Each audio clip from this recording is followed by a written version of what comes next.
ఓం మహాగణాధిపతయే నమః. ఓం గురుభ్యో నమః. ఓం శ్రీమాత్రే నమః. పరమేశ్వర స్వరూపమైనటువంటి జ్యోతిష, వాస్తు మరియు ఇతర అనేకమైనటువంటి శాస్త్రములను మనకు అందించినటువంటి మహర్షులకి నమస్కారం.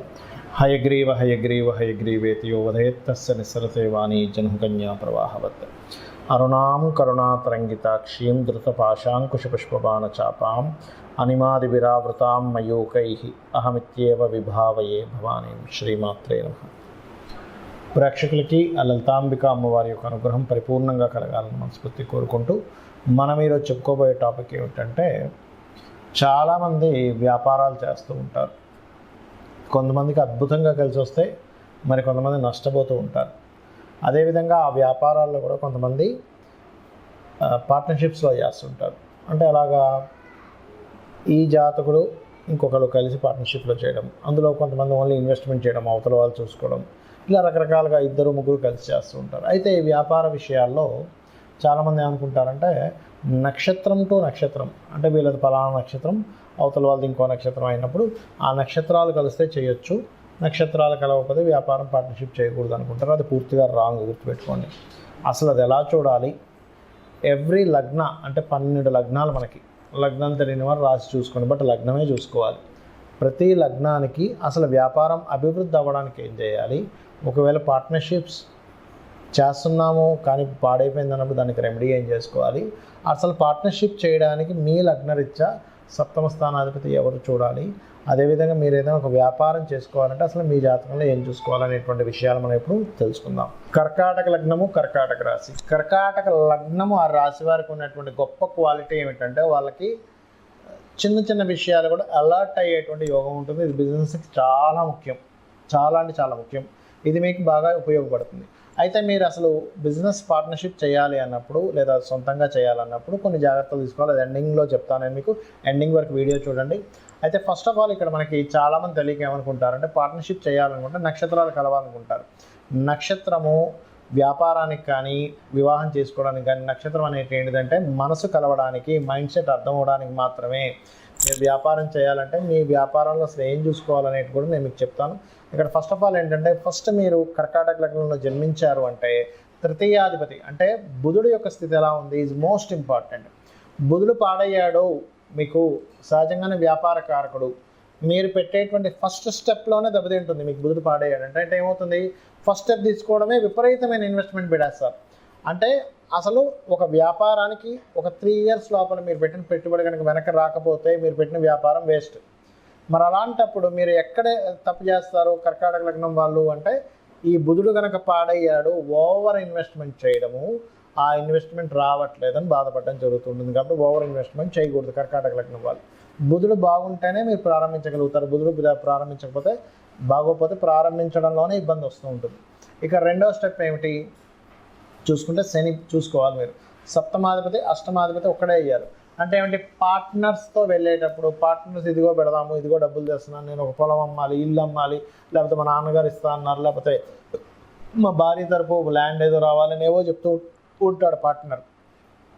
ఏమైపోతుందంటే సంవత్సరాలు గడిచిపోతూ ఉంటాయి కానీ బిజినెస్ పెట్టడం అనేది జరగదు. రోజు పొద్దున్నే లేవడం, బిజినెస్ పెడతాను కూడా, రాత్రి నిద్రపోయేటప్పుడు రేపు ఎలాగైనా బిజినెస్ ప్రారంభించాలనుకోవడం, సీరియస్గా ప్లాన్ చేయాలనుకోవడం అవ్వదు.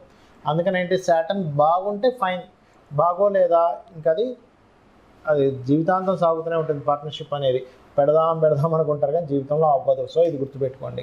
మరి పార్ట్నర్షిప్స్ పెట్టామండి ఆల్రెడీ కానీ ఇబ్బంది పడుతున్నాము, గణపతి ఆరాధన, వెంకటేశ్వర స్వామి ఆరాధన చేయండి. ఇక బిజినెస్లో శుక్రుడు మీకు లాభాన్ని ఇచ్చే కారకుడు అవుతాడు.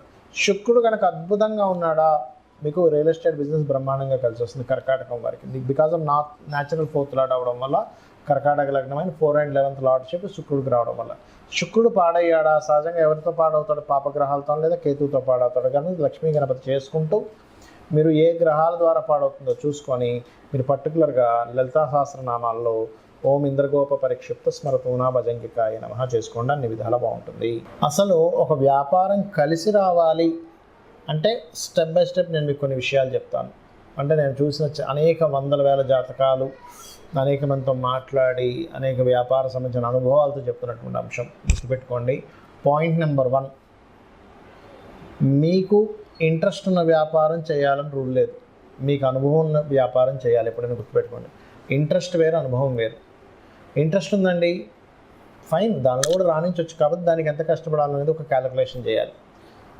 ఇక్కడ ఒక వ్యాపారం మనం ప్రారంభించేటప్పుడు ఆల్రెడీ డిమాండ్ ఉన్న వ్యాపారం మనం చేస్తున్నామా, డిమాండ్ని క్రియేట్ చేస్తున్నామా అంటే చిన్న ఎగ్జాంపుల్ చెప్తా. డిమాండ్ ఉన్న వ్యాపారం అంటే ఏమిటి? ఇప్పుడు స్కూల్స్ స్టార్ట్ అవుతాయి, నెక్స్ట్ స్కూల్ బ్యాగ్స్ అమ్మడం ఇస్ డిమాండ్ ఉన్న వ్యాపారం. మనకు మొన్న కోవిడ్ వచ్చింది, ఆ టైంలో మాస్కులు బాగా అమ్ముడుపోయాయి. బాగా వర్షం పడుతున్నప్పుడు మిరపకాయ బజ్జీలు ఎవరైనా కొనుక్కుంటారు. బాగా ఎండగా ఉన్నప్పుడు ఈ జ్యూస్ సెంటర్స్ కానీ, చెరుకు రసం బండ్లు కానీ, ఇవన్నీ ఆటోమేటిక్గా అమ్ముడుపోతాయి. దాని గురించి మీరు పెద్దగా పబ్లిసిటీ చేయక్కర్లేదు. మనిషికి అవసరం, అవసరం బట్టి కొనేసుకుంటాడు, అర్జెంట్. ఇప్పుడు బాగా సిటీలో ఆ మధ్య ఒకసారి చూడండి, కోవిడ్ వచ్చినప్పుడు వ్యాక్సిన్స్ సంబంధించినవి, సమ్ ట్యాబ్లెట్స్ సంబంధించినవి, అవి బ్లాక్లో కూడా అమ్మారు. అంటే ఏమిటి? డిమాండ్ ఉన్న వ్యాపారం చేసేటప్పుడు డిమాండ్ ఏది ఉందో దాన్ని తెలుసుకుని వ్యాపారం చేయడం ఒకటి. రెండవది డిమాండ్ని క్రియేట్ చేసి చేయడం. అంటే ఒక వ్యక్తి ఒక వస్తువును ఒక రకంగా అమ్ముతున్నప్పుడు దాన్ని ఇంకా బాగా తయారు చేసి వేరే వాళ్ళకంటే నాది బాగుందని చూపించుకొని మార్కెట్లోకి వెళ్ళి అమ్మడం. ఈ రెండిట్లో మీరు దేన్ని బాగా చేయగలరు అనేది ఒకసారి ఆలోచించగలగాలి. ఇది పాయింట్ నెంబర్ 1. రెండోది, మీకు ధనం ఇచ్చేటువంటి కారకుడు నిజంగానే మీ జన్మజాతకంలో వ్యాపార యోగాలు ఉన్నాయా లేవా అనేది ఫస్ట్ చెక్ చేసుకోండి. అంటే వ్యాపార యోగం ఉంటేనే వ్యాపారంలో దిగాలి, వ్యాపార యోగం లేకపోతే వ్యాపారాల్లో దిగడం వల్ల నష్టపోవడం తప్పితే ఏమీ ఉండదు అక్కడ. దీన్ని ఎలా చూస్తారు అంటే, బుధగ్రహం ఎలా ఉంది ఈజ్ మోస్ట్ ఇంపార్టెంట్. లాభాధిపతి ఎలా ఉన్నాడు, ధనాధిపతి ఎలా ఉన్నాడు. నిజంగానే బుధుడు రాసులకి లేదా ఈ యొక్క వ్యాపార కారకుడితో సంబంధం ఉందా, స్వేచ్ఛాయోగం ఉందా, అంటే శనికేతువులు ఎలా ఉన్నారు, శని రాహువులు ఎలా ఉన్నారు ఈజ్ మోస్ట్ ఇంపార్టెంట్. ఇక్కడ ఏదైనా ఒక వ్యాపారం సరే మీకు కలిసి వస్తున్న వ్యాపారం తెలిసింది, అందులో ఏంటి, అది సర్వీస్ ఓరియంటెడా ప్రోడక్ట్ ఓరియంటెడా తెలుసుకోవాలి. సర్వీస్ ఓరియంటెడ్ అయితే సర్వీసెస్ చేయడమే. అంటే లైక్ ఏదైనా ఇప్పుడు స్కూల్స్ ఉన్నాయి, సర్వీసెస్, అది ప్రోడక్ట్ కాదు.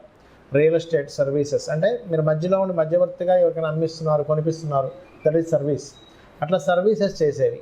డాక్టర్ ఉన్నాడు, సర్వీస్.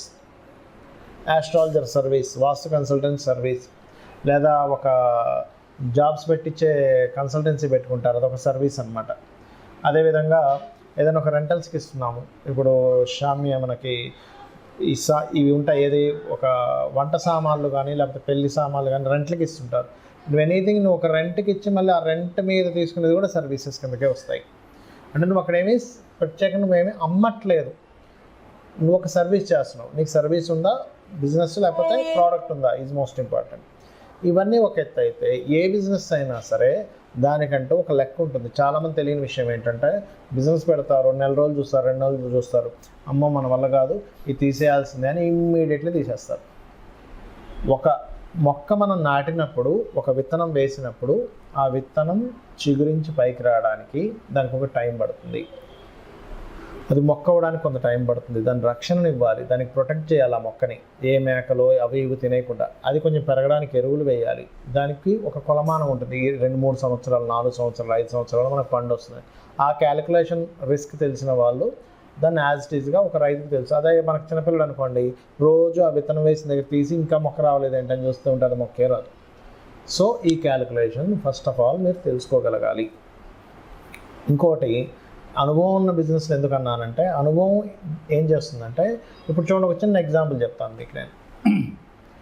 ఒక బిజినెస్ ఉంది, ఏమిటి ఆ బిజినెస్ అంటే, చిన్న ఎగ్జాంపుల్ మీకు ఏం చెప్తాను, ఒక జ్యూస్ బిజినెస్సే ఉందనుకుందాం, లేకపోతే ఒక పాల వ్యాపారమే ఉందనుకుందాం. ఒక వ్యక్తి పాల వ్యాపారం, ఇద్దరు ఫ్రెండ్స్ పాల వ్యాపారం ప్రారంభించారు. ఒక వ్యక్తి ఏమో లక్షలు సంపాదిస్తున్నాడు, ఇంకో వ్యక్తి ఏమో అప్పుల పాలయ్యాడు. అదేంటారు, నువ్వు ఒక 50 గేదెలు తీసుకొచ్చాను, నేను 50 గేదెలు తీసుకొచ్చాను, బట్ మన ఇద్దరం ఎందుకు సక్సెస్ ఫెయిల్ అయ్యాను తీసుకుంటే, ఇతనికి అనుభవం ఉంది. ఎలాంటి అనుభవం ఉంది? సక్సెస్ అయిన వ్యక్తికి ఒక గేదెని చూసినప్పుడు, ఒక ఆవుని చూసినప్పుడు ఆ దాంట్లో సెన్సిటివ్ తెలిసిపోయేది, ఇది జబ్బులో పడబోతుంది అని. అదొకటి. రెండవది, ఇక్కడ ఇతను ఓన్లీ పాలతోనే వ్యాపారం చేశాడు, కానీ మిగతా వచ్చేటువంటి వాటితో కూడా ఈయన వ్యాపారం చేశాడు. ఏంటి?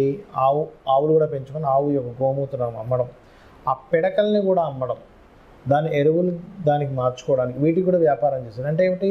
ఒక వ్యాపారాన్ని ఎలా చేయాలి, ఆయనకు లాస్ వస్తుంది, నాకు లాభం వస్తుంది. What is the reason? ఇట్లాగే చాలామంది బిజినెస్లో కూడా ఏం చేస్తారు, వాళ్ళకి అవసరం లేకపోయినా స్టాఫ్ని ఎక్కువ మంది పెట్టుకుంటారు. ఆ స్టాఫ్ ఎక్కువ మంది పెట్టుకుని వాళ్ళకి శాలరీస్ ఫస్ట్లో ఎంత స్టాఫ్ కావాలి, నేను ఎంత స్టాఫ్ని రిక్రూట్ చేసుకుంటున్నాను అనేటువంటి స్ట్రాటజీస్ తెలియకపోతే కూడా లాస్ వస్తుంది. రెంటల్స్ హెవీ రెంటల్స్ పెడతారు. సరే ఓకే, ఒక్కొక్క ఏరియాలో మంచి పాష్ ఏరియాస్లో హెవీ రెంటల్స్ ఉంటాయి, కానీ దాని తగ్గట్టుగా మనం ఎన్ని రోజులు భరించాలి, దాన్ని ఎన్ని రోజులు భరిస్తే దానికి ఎంత కష్టపడాలని ఒక స్ట్రాటజీ కనుక వేసుకోకపోతే మీరు బిజినెస్లో రాణించలేరు. ఫైనల్గా నేను చెప్పేది ఒకటే, ఎవరైనా బిజినెస్లో రాణించాలి, బాగా లాస్లో ఉన్నామన్నప్పుడు అమ్మవారి మంత్రం ఒకటి ఉంటుంది, అది చెప్తాను ఫైనల్గా. ఏంటది అంటే, ఓం ఇంద్రగోప పరిక్షిప్త స్మరతోనా భజంగికాయే నమః అనేటువంటి నామం కనుక రోజు 40 నిమిషాలు చేసుకున్నట్లయితే ఖచ్చితంగా బిజినెస్లో సక్సెస్ అవుతారు. శ్రీమాత్రే నమః.